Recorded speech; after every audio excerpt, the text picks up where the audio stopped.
Honourable Marion Street. Thank you, Mr Chair. I wish to speak to part one of this bill, and there's only one bit that I wish to speak to, Mr Chair, and it is the increase in GST. And I'd like to unpack that a little bit insofar as the way it is going to impact on students.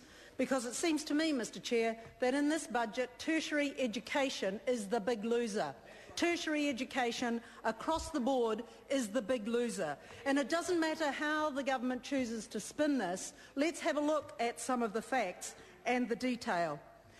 Not only is there going to be a GST increase, which every student will feel on their rent, their food, their books, but in addition to that, despite any compensation, about which we have heard nothing, we've not heard any specifics, but let's assume it is the same compensation that the government says it intends for superannuitants and beneficiaries. So let's say there is a 2% increase on student allowances to compensate. First of all, it will not compensate adequately for the GST increase.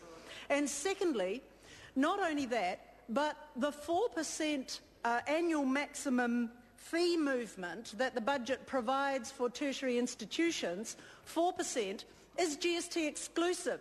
So now students will have to pay not only the increase in GST on everything they purchase in order to live, so that will cut their spending power even further in the supermarket as they go around searching for the cheapest items they can find and for things that are on special. But it will also mean that they will face a 4% increase in fees across their institutions and their courses, and they will then have to pay GST on top of that. But let's have a look at this a wee bit more closely, because in fact the 4% annual maximum fee movement is effectively a cut for most tertiary institutions. And I don't know if the members opposite actually grasp this point, Mr Chair, because previously there was a spectrum up to 5% that institutions under the fee maxima policy, they could in fact raise their fees on courses by up to 5%. Now, Auckland University is probably the only institution which is sitting at its fee maxima on its courses. Other institutions, universities and polytechs, are sitting somewhat beneath their fee maxima.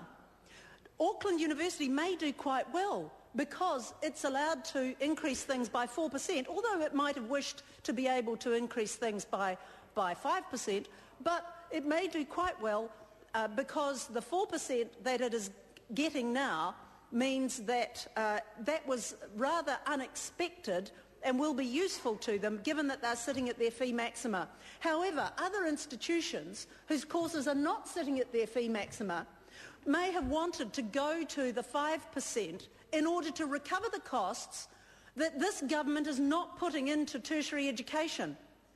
And so they're getting a 1% cut. That is now a cut to the institutions.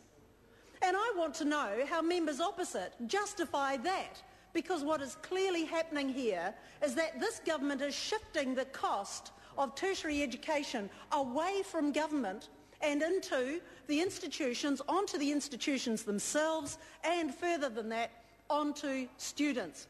So not only do students have to wear the 2.5% increase, the 15% GST, which is in part one of this bill, on everything they buy, but they have to wear that on top of a 4% course fee increase. Now, Mr Chairman, I'm not sure that the members opposite have grasped this, but further to that, there are cuts in this budget to adult and community education which indicate that this government has learned nothing from the intense protests last year about cuts to adult and community education. They have taken 3.4 million out of schools and community groups. Now, Mr Chair, I think that was about all that was left last year in the adult and community education budget that went to schools and the community groups they fund. I need the Minister to clarify what is left for night classes. These are the night classes that Mr English so praised previously because he said his mother was able to take advantage of night classes in secondary schools. Mr. Chair. Chris Hipkins. Mr. Chairman, this budget demonstrates very clearly what a cruel hoax the National Party played on New Zealanders at the last election.